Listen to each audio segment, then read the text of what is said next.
Jour 40 du confinement. Toujours pas croisé un autre humain à moins de 2 mètres. Bagel se porte bien. Il se demande de plus en plus pourquoi je suis toujours à la maison. Je pense que je commence à me parler tout seul. Parfois même, j'entends dans ma tête ce que j'écris. J'espère que personne va se rendre compte que je...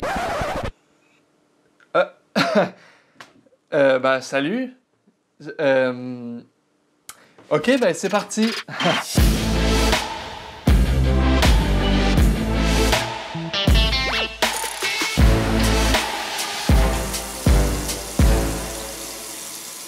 Inspiré d'une initiative publiée sur Facebook, il y a 2 citoyens de Winnipeg qui ont envoyé à des résidents une lettre accompagnée d'une affiche verte avec un visage souriant et d'une affiche rouge avec un visage triste. Le visage souriant signifie que tout va bien et le visage triste, signifie qu'ils ont besoin d'aide.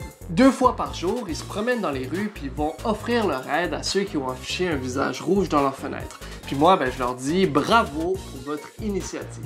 Même que j'ai tellement trouvé que c'était une bonne idée que moi aussi, j'ai eu envie de faire mes propres affiches. Alors cette affiche-là, c'est surtout pas pour dire de se mettre la main dans le visage, mais c'est plutôt pour signifier aux passants que je suis soit en train de faire une petite sieste,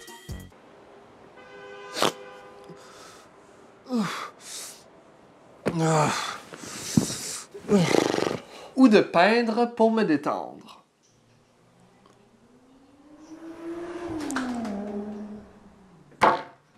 Fait quoi, mettons que ce serait apprécié de garder un peu le silence si vous voyez cette affiche-là devant ma fenêtre.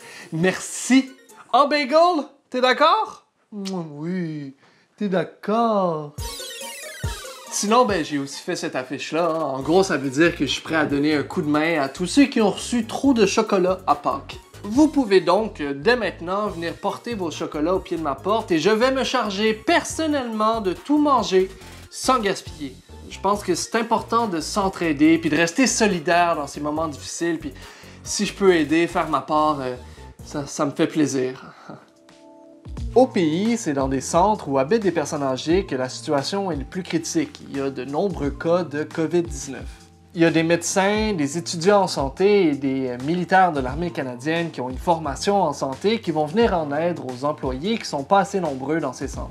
D'ailleurs, il y a une championne de boxe qui a échangé ses gants de boxe pour des gants de latex durant les dernières semaines pour faire sa part dans les résidences. Elle nous en parle. Bonjour, mon nom est Kim Clavel, je suis boxeuse professionnelle, je suis aussi infirmière auxiliaire et j'ai décidé de retourner travailler en temps de crise pour pouvoir faire une différence. J'ai la formation pour le faire. Une journée de travail pour moi, c'est énormément de travail. Surtout en ce moment, on doit s'habiller, on doit mettre des jaquettes, des masques, des lunettes pour se protéger, pour pas propager le virus. Les personnes âgées en ce moment, c'est sûr qu'ils se sentent seuls, ils s'ennuient de leurs enfants, de leurs petits-enfants, ils vivent beaucoup d'anxiété aussi. Si vous avez un grand-papa ou une grand-maman en CHSLD, appelez-les.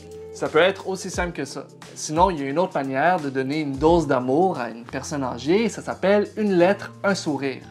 Il suffit d'aller sur unelettreunsourire.org et de là, tu peux écrire une lettre virtuelle à une personne âgée qui est isolée.